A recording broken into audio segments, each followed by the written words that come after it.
Indian air force പൈലറ്റിന്റെ ഒരു ധീരത അതേക്കുറിച്ച് സംസാരിക്കാന്ന് പറഞ്ഞിരുന്നു. അതെ, വളരെ ധീരമായ ഒരു നടപടിയാണ്.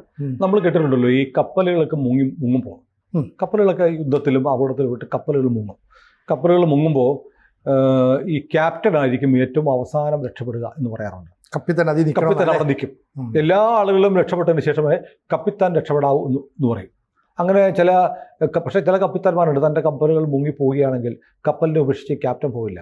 കപ്പലിനൊപ്പം മുങ്ങിപ്പോയ കപ്പിത്താന്മാരുടെ കഥയുണ്ട്. നമ്മൾ ഈ ഇന്ത്യ പാകിസ്ഥാൻ യുദ്ധത്തിൽ നമ്മുടെ യുദ്ധക്കപ്പൽ INS കുക്രിയാണെന്ന് തോന്നുന്നു, മുങ്ങിയപ്പോൾ അതിൻ്റെ ക്യാപ്റ്റൻ അതിനോടൊപ്പം കടലിലേക്ക് മുങ്ങി മരിച്ചു. ക്യാപ്റ്റൻ രക്ഷപ്പെടാമായിരുന്നു. അത് കപ്പലുകളെ അങ്ങനെയാണ് ക്യാപ്റ്റൻ കരുതുന്നത്. അതുപോലെയാണ് പൈലറ്റുമാരുടെ കാര്യം. അപ്പോൾ കഴിഞ്ഞ ദിവസം ഉണ്ടായൊരു സംഭവം ഇന്ത്യൻ എയർഫോഴ്സിൻ്റെ ചരിത്രത്തിലെ ധീരവും എന്നാൽ ദുഃഖകരവുമായൊരു സംഭവമാണ്. ജാഗ്വാർ വിമാനം പറത്തിക്കുകയായിരുന്നു സിദ്ധാർത്ഥ് യാദവ് എന്ന് പറഞ്ഞ 28 വയസ്സുള്ള ചെറുപ്പക്കാരൻ.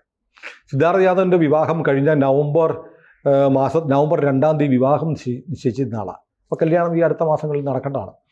അപ്പം ജാഗ്വാർ വിമാനം പറത്തിക്കൊണ്ടിരിക്കുന്നു. ആ ഗുജറാത്തിലെ ജാംനഗർ എന്ന് പറയുന്ന പട്ടണം, ജാംനഗർ ഒരു വലിയ പട്ടണമാണ്, അതിൻ്റെ മുകളിലൂടെ പരീക്ഷണ പറക്കൽ നടത്തിക്കൊണ്ടിരിക്കുകയാണ്. ജാഗ്വാർ വിമാനം പറന്നുകൊണ്ടിരിക്കുമ്പോൾ എഞ്ചിൻ കേടായി, വിമാനം തകരാൻ പോവാണ്. പക്ഷേ അവിടെ ഈ ജാംനഗർ പട്ടണത്തിൻ്റെ മുകളിലേക്ക് ഈ വിമാനം തകർന്നു വീണ, അതിനകത്ത് ഏവിയേഷൻ ഫ്യൂവലൊക്കെ ഉണ്ട്, വലിയ ദുരന്തം ഉണ്ടാവാം, ഒരുപാട് ആളുകൾ മരിക്കും, വലിയ സ്ഫോടനം ഉണ്ടാവും. അതുകൊണ്ട് ഒരു തരത്തിൽ നമ്മുടെ സിദ്ധാർത്ഥ് യാദവ് ഈ വിമാനം പറത്തിക്കൊണ്ട് ആളൊഴിഞ്ഞൊരു സ്ഥലത്തേക്ക് കൊണ്ടുവന്നു, ജനസാന്ദ്രത കുറഞ്ഞ സ്ഥലത്ത് കൊണ്ടുവന്നു. എന്നിട്ട് സഹ പൈലറ്റിനോട് ഇജക്റ്റ് ചെയ്ത് രക്ഷപ്പെടാൻ പറഞ്ഞു. സഹ പൈലറ്റും ഇജക്റ്റ് ചെയ്ത് രക്ഷപ്പെട്ടപ്പോഴത്തേക്കും വിമാനം തകർന്നു. സിദ്ധാർത്ഥ് യാദവ് എന്ന് പറഞ്ഞ ചെറുപ്പക്കാരനായ 28 വയസ്സുകാരനായ ഇന്ത്യൻ സേനയുടെ ധീരനും കരുത്തനുമായ ആ യോദ്ധാവ് വിമാനത്തോടൊപ്പം തകർന്ന് താഴെ വീട് കത്തിക്കരിഞ്ഞു പോയി. ഈ സഹ പൈലറ്റ് അടുത്ത് പറയുന്ന സമയത്ത് ഇയാൾക്ക് ഇജക്റ്റ് ചെയ്യാമായിരുന്നു അല്ലേ? വേണമെങ്കിൽ സഹ പൈലറ്റിനെ വിടാതെ സ്വയം സിദ്ധാർത്ഥ് യാദവ് റിജക്റ്റ് ചെയ്യാമായിരുന്നു. പക്ഷേ ആദ്യമേ എന്ത് ചെയ്തു, വിമാനം തകരാറിലാണ്, ഇപ്പോൾ തീ പിടിക്കും, തകരുമെന്ന് ഉറപ്പുണ്ടായപ്പോൾ ജാംനഗർ പട്ടണത്തിൽ നിന്ന് മാറ്റി ജനസാന്ദ്രത കുറഞ്ഞെടുത്ത് തുറസായ സ്ഥലത്തെത്തിച്ചു. എന്നിട്ട് കോ പൈലറ്റിനോട് രക്ഷപ്പെടാൻ പറഞ്ഞു. കോ പൈലറ്റ് രക്ഷപ്പെട്ട് കഴിഞ്ഞപ്പോഴത്തേക്കും വിമാനം തകർന്നു.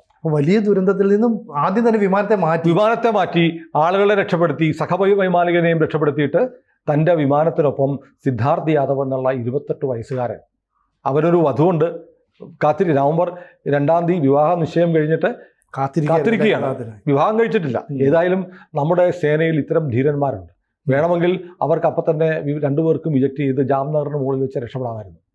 വിമാനം തകർന്ന് വീഴും, ചിലപ്പം ആർക്കും ഒന്നും പറ്റില്ല, ചിലപ്പോൾ എവിടെയെങ്കിലും വീണ് കാഷ്വാലിറ്റി ഉണ്ടാവാം, തകർന്ന് വീഴാം. അത് ഒരു മുച്ചിട്ട് കളി പോലെയാണ്. ആളുകൾക്ക്, കെട്ടിടങ്ങൾക്ക് ഒക്കെ ദുരന്തം ഉണ്ടാകുമെന്ന് അറിയില്ല. പക്ഷേ അവർ സ്വയം രക്ഷപ്പെടാനില്ല, തൻ്റെ സിവിലിയനായിട്ടുള്ള ആളുകളെ രക്ഷപ്പെടുത്തി തൻ്റെ സഹവൈമാനികനെയും രക്ഷപ്പെടുത്തിയതിന് ശേഷം മാത്രം എനിക്ക് രക്ഷപ്പെട്ടാൽ മതി എന്ന് തീരുമാനിക്കുന്ന ഒരു ഭടൻ. ഇതാണ് സൈന്യം, ഇതാണ് സേന. അപ്പോൾ നമുക്ക് അഭിമാനിക്കാം. പക്ഷേ അതിനകത്തൊരു സങ്കടകരമായൊരു വശമുണ്ട്. കാരണം ഈ തകർന്ന വിമാനത്തിൻ്റെ പേര് ജാഗ്വാർ എന്നാണ്. ജാഗ്വാർ വിമാനം സത്യത്തിൽ കണ്ടം ചെയ്യപ്പെട്ട കാലം കഴിഞ്ഞ വിമാനമാണ്. നമ്മുടെ ഇന്ത്യൻ വ്യോമസേന അഭിമുഖീകരിക്കുന്ന ഒരു പ്രതിസന്ധിയാണ്. കാരണം ജാഗ്വാർ വിമാനം എന്നൊക്കെ പറയുന്നത് ഏതാണ്ട് ആദ്യത്തെ 1979 ജൂലൈയിലാണ് നമ്മുടെ ആദ്യത്തെ ജാഗ്വാർ സ്ക്വാഡ്രൺ ഉണ്ടാകുന്നത്.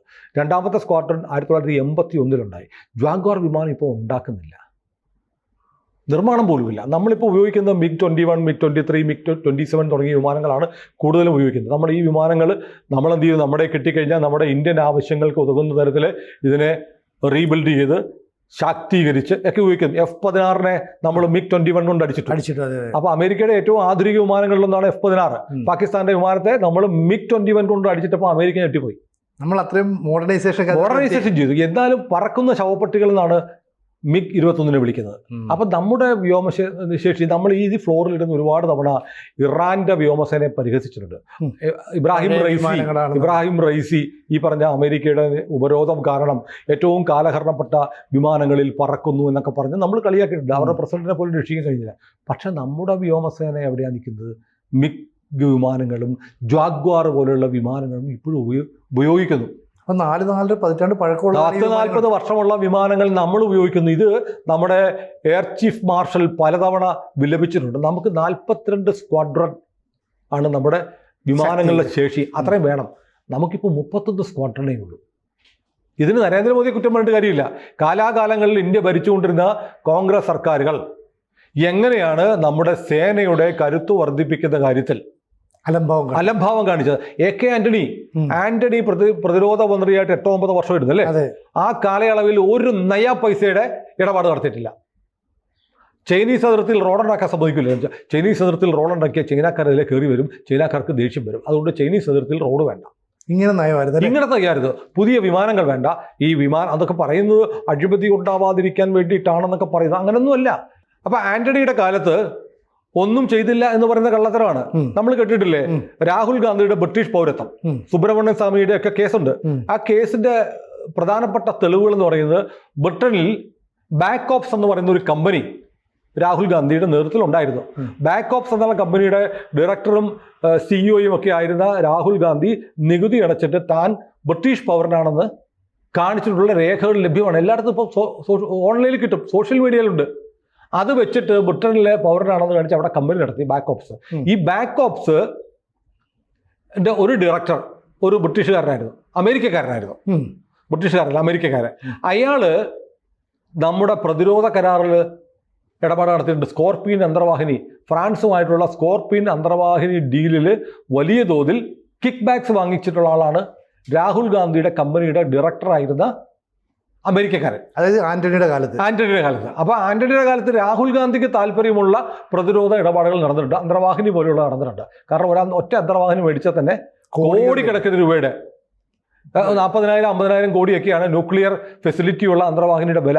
കോടിക്കണക്കിന് രൂപയുടെ കമ്മീഷൻ കിട്ടും. അത്തരം ഡീൽസ് നടന്നിട്ടുണ്ട്. ആ സ്കോർപിയൻ അന്തർവാഹിനികളുടെ കരാർ പ്രകാരമുള്ള അന്തർവാഹിനികൾ ഇപ്പോഴും വന്നുകൊണ്ടിരിക്കുക, അന്ന് വെച്ച കരാർ പ്രകാരം. അപ്പം സേനയുടെ കാര്യത്തിൽ ഒന്നും ആന്റണി ചെയ്തില്ല എന്ന് പറയേണ്ട. രാജകുമാരന് താല്പര്യമുള്ള, രാജകുമാരന് കമ്മീഷൻ കിട്ടുന്ന ഇടപാടുകളൊക്കെ നടന്നിട്ടുണ്ട്. അപ്പോൾ ഏതായാലും സൈന്യത്തിൻ്റെ കാര്യത്തിൽ ഇത്തരം വിമാനങ്ങൾ വാങ്ങുക തുടങ്ങിയ കാര്യങ്ങളിലൊക്കെ വലിയ അലംഭാവം കാണിച്ചു. ഇപ്പോൾ നരേന്ദ്രമോദി വന്നതിന് ശേഷമാണ് റഫേൽ വിമാനങ്ങൾ വാങ്ങാനുള്ള ഏർപ്പാടുണ്ടാക്കിയത്. ചൈന ഇപ്പോൾ 5ാം തലമുറ കഴിഞ്ഞ് 5.5, 6, 7 ജനറേഷനിലുള്ള വിമാനങ്ങളെക്കുറിച്ച് ആലോചിക്കുമ്പോൾ നമ്മളിപ്പോഴും ജാഗ്വാറും മിഗും ഒക്കെ വെച്ച് കളിക്കുകയാണ്. അങ്ങനെ നമ്മുടെ ധീരന്മാരായ സിദ്ധാർത്ഥ യാദവനെ പോലെയുള്ള നമ്മുടെ ധീര സേനാനികളെ നമുക്ക് നഷ്ടപ്പെടുകയും ചെയ്തു. അപ്പോൾ നമുക്ക് വിമാനം കിട്ടുക എന്നിപ്പം F-35 നമുക്ക് തരാമെന്ന് അമേരിക്ക പറഞ്ഞിട്ടുണ്ട്. സുഖോയ് അതിന് ബദലായിട്ടുള്ളത് റഷ്യ തരാമെന്ന് പറഞ്ഞത്. ഇതിൽ ഏത് മേടിക്കണം എന്നുള്ളത് നമ്മളിപ്പം ഒരു കൺഫ്യൂഷനാണ്. അമേരിക്കയെ സംബന്ധിച്ച് F-35നേക്കാളും മികച്ച വിമാനം സുഖോയ് ആണെന്ന് അറിയാം. പൈസയും കുറവാണ്. കൂടുതൽ F-35 അത്ര മികച്ച വിമാനമൊന്നുമല്ല. F-22 പ്രൊഡക്ടർ കിട്ടുകയാണെങ്കിൽ ഗംഭീരമാണ്. പക്ഷെ അമേരിക്ക ആർക്കും കൊടുത്തിട്ടില്ല. ഇസ്രായേലിന് പോലും കൊടുത്തിട്ടുണ്ടോ സംശയമുണ്ട്. F-22 പ്രൊഡക്ടർ അത് കൊടുക്കത്തില്ല അമേരിക്കയുടെ. കാരണം അതിന് അമേരിക്കയിൽ ഉണ്ടാക്കുന്നതാണെങ്കിലും ഈ വിമാനങ്ങൾ F-22 പ്രൊഡക്ടർ കൊടുക്കണമെന്നുണ്ടെങ്കിൽ അമേരിക്കൻ കോൺഗ്രസിന്റെ അംഗീകാരം വേണം. അത്രയ്ക്കും മോസ്റ്റ് മോഡേൺ ആയിട്ടുള്ള വിമാനമാണ്. അമേരിക്കൻ പ്രസിഡന്റിനോ അതുണ്ടാക്കുന്ന കമ്പനിയോ വിചാരിച്ചാൽ പോലും അത് കൊടുക്കാൻ പറ്റില്ല. കോൺഗ്രസ്, അതായത് അമേരിക്കൻ പാർലമെന്റിന്റെ അംഗീകാരം ഉണ്ടെങ്കിലേ മാത്രമേ പ്രൊഡക്ടർ വിൽക്കാൻ പറ്റുള്ളൂ. അപ്പോൾ നമ്മുടെ വ്യോമസേനയ്ക്ക് സംഭവിച്ചിരിക്കുന്ന ഒരു ഹാൻഡിക്യാപ്പിന്റെ, നമ്മുടെ ഒരു അലംഭാവത്തിന്റെ കൂടെ രക്തസാക്ഷിയാണ് സിദ്ധാർത്ഥ യാദവ് എന്ന് പറയാൻ പറ്റില്ല. കാരണം ഇപ്പോൾ നരേന്ദ്രമോദി വന്നതിന് ശേഷം വീണ്ടും പുതിയ അടുത്ത ബാച്ച് റഫേൽ വാങ്ങാൻ പോകുന്നുണ്ട്. നമുക്കിപ്പോൾ ആകാശം എന്ന് പറയുന്നത് നമ്മുടെ വിമാനം അത് 4.5 ആണെന്ന് തോന്നുന്നു. പക്ഷേ അതിന്റെ എഞ്ചിനൊക്കെ പ്രശ്നമുണ്ടായിരുന്നു. ഇപ്പോൾ അമേരിക്ക അതിന്റെ എഞ്ചിനുകൾ ട്രംപ് വന്നതിന് ശേഷം അതിന്റെ എഞ്ചിൻ നമ്മളല്ല ഉണ്ടാക്കുന്നത്, HAL ഉണ്ടാക്കുന്നതിന് എഞ്ചിൻ ഇപ്പോൾ കൊടുക്കാമെന്ന് പറഞ്ഞിട്ട്. എന്നാൽ പോലും മറ്റു രാജ്യങ്ങളൊക്കെ 5th ജനറേഷൻ വിമാനങ്ങൾ ഉണ്ടാവുകയും ചൈനയുടെ J സീരീസിൽപ്പെട്ട 5ാം തലമുറ വിമാനം പാകിസ്ഥാന് കൊടുക്കാനുള്ള കരാർ ഉണ്ടാവുകയും ചെയ്യുമ്പോൾ നമ്മൾ സുഖോയും ജാഗ്വാറും ഈ ആകാശ് വന്നാൽ 4.5 തേജസ് വന്നാൽ അതും ഒക്കെ ആയിട്ട് നിൽക്കുകയാണ്. ഇപ്പോൾ ധ്രുവ് എന്ന് പറയുന്നത് നമ്മുടെ ലൈറ്റ് കോമ്പാക്ട് ഹെലികോപ്റ്ററുകളുണ്ട്. ധ്രുവ് ഈ നിരന്തരം അപകടം ഉണ്ടാകുന്നതുകൊണ്ട് അതെല്ലാം ഗ്രൗണ്ട് ചെയ്തിരിക്കുക. നമ്മൾ ചർച്ച ചെയ്താണ്. ധ്രുവ് പറപ്പിക്കേണ്ട തീരുമാനിച്ചത്. ധ്രുവ് കുറേ ഉണ്ട്, നമ്മുടെ സൈന്യത്തിലുണ്ട്, ആർമിക്കുണ്ട്. അപ്പം നമ്മുടെ വ്യോമസേനയുടെ കാര്യത്തിൽ ഒരു വല്ലാത്തൊരു ജാഗ്രത കുറവ് മുൻ സർക്കാരുകളുടെ കാലത്തുണ്ടായിരുന്നു. ഇപ്പം ഒരു വിമാന ഇടപാടെന്ന് പറഞ്ഞാൽ നമ്മൾ പോയി കടയിൽ ടോയ് വാങ്ങുന്ന പോലെ ടോയ് വിമാനം ഓടിപ്പോയി മേടിക്കാം. നമുക്കൊരു 100 വിമാനം വേണമെന്ന് ഇപ്പോൾ അമേരിക്കയോടോ ഫ്രാൻസിനോടോ പറഞ്ഞാൽ കിട്ടില്ല. അതിന് ഒരുപാട് സമയമെടുക്കും. അപ്പം നമ്മളിപ്പം ആലോചിക്കണം, നമ്മൾ ഈ പട്ടാളത്തിൽ അതിർത്തി കാക്കുന്ന അല്ലെങ്കിൽ നേരിട്ട് ഫേസ് ടു ഫേസ് യുദ്ധം ചെയ്യുന്ന ഭടന്മാർക്ക് ബുള്ളറ്റ് പ്രൂഫ് ജാക്കറ്റുകൾ പോലും മോദിയുടെ കാലത്ത് ഉണ്ടായി. ഇല്ല, പോയി നെഞ്ചത്ത് വെടികൊണ്ട് അപ്പം ചത്തുപോകും. അത് മാറിയിട്ട് മോദിയുടെ ആദ്യ ടൈമിൽ തന്നെ 5 ലക്ഷം ഭടന്മാർക്ക് 10 ലക്ഷത്തിന് മുകളിലാണ് ഇന്ത്യൻ സേനയുടെ, നമ്മുടെ ആർമിയുടെ മാത്രം കണക്ക്. പാരാമിലിറ്ററി BSF ഉൾപ്പെടെയുള്ള വേറെയുണ്ട്.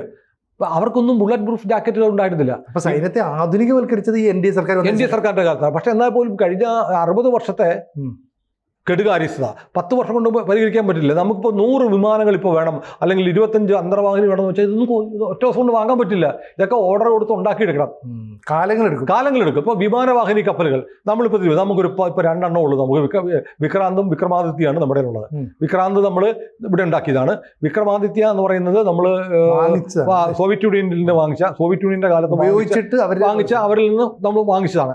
നമ്മൾ തീരുമാനിക്കുന്നത് നമുക്കൊരു 10 വിമാനവാഹിനി വേണമെന്ന് പറഞ്ഞാൽ എപ്പോൾ കിട്ടാനാ? എത്ര വർഷം ഉണ്ടാക്കിയെടുക്കണം? മിനിമം 6-7 വർഷം എടുക്കും ഒരെണ്ണം ബിൽഡ് ചെയ്ത് വരെ.